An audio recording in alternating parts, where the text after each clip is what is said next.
This video is to go over Homework 3C, Lesson 310, Problem number 5. Draw a right triangle with leg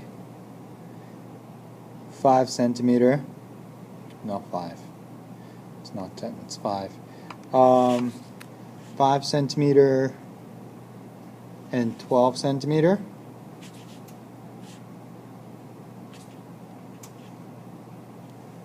Draw a square around, and I should draw a little smaller.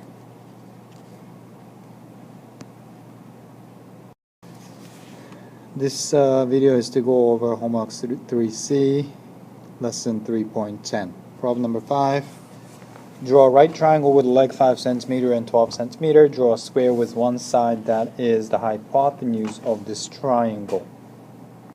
A. Use the Pythagorean theorem to find the area of the square. So what would be the area of this square?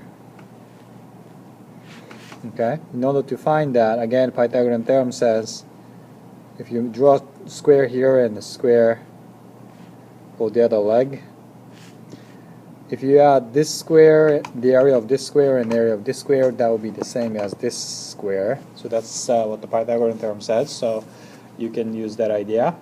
And what is the perimeter of this square? So what's the perimeter of this square all around?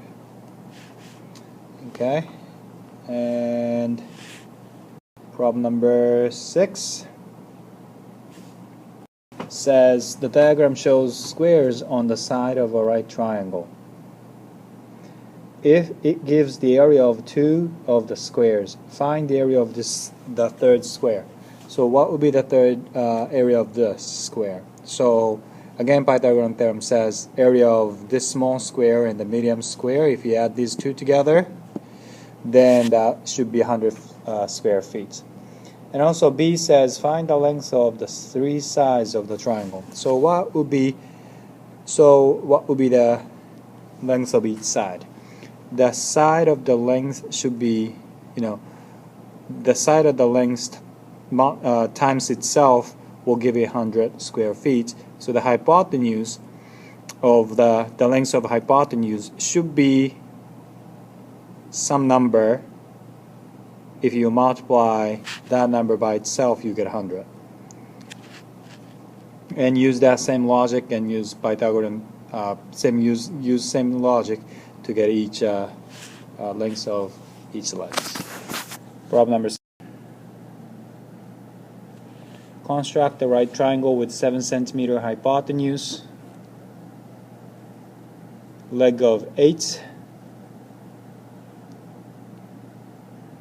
centimeter. Draw a square on the other leg of the triangle.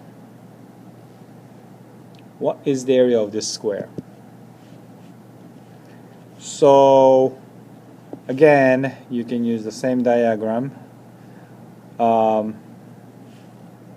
In order to find the area of the small square, then take the biggest square, and we have the middle square, so there is a correlation between these three. So the small square plus medium square equals the big square. Use that idea to get the area of the small one, and also find the length of each as well. Again, this problem is very similar to problem number 6, so use that idea from problem number 6.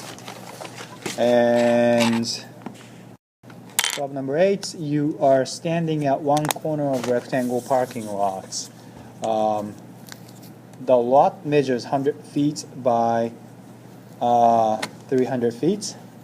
You walk along the side of the parking lot to the opposite corner. How far do you walk?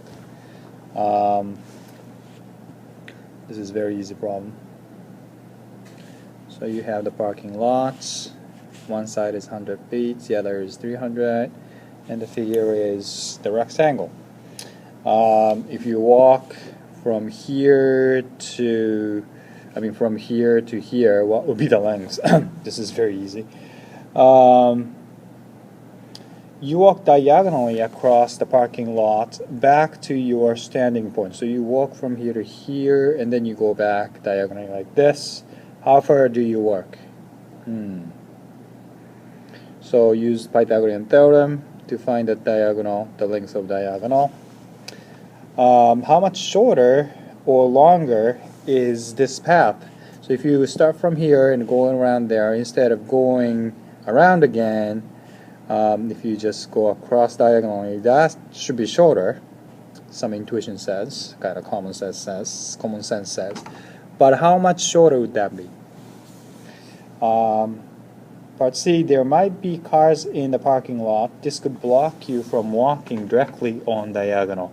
How might a path along the side of the whole parking lot differ in length from the zigzag path through the lots?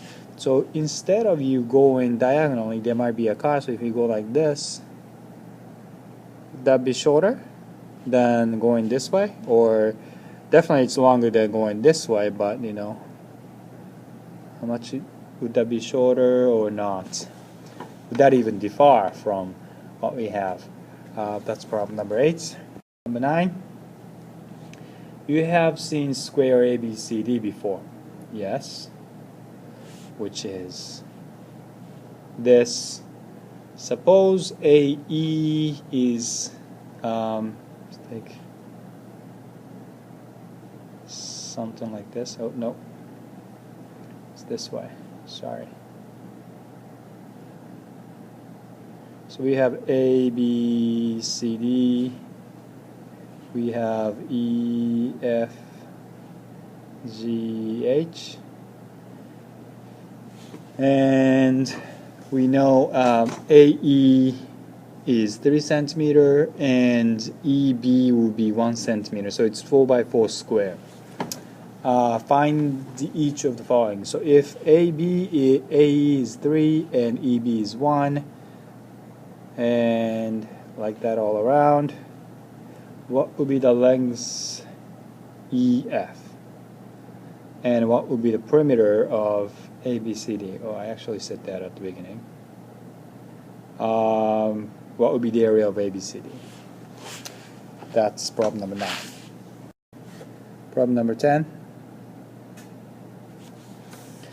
3 squares are arranged so that they meet at their vertex to determine the right triangle. Which are possible area of the 3 squares? 3 squares are arranged, so we have big square, small square, and medium square. So if these are meet at ending points perfectly, what will be the area of each of these 3 squares? Yeah.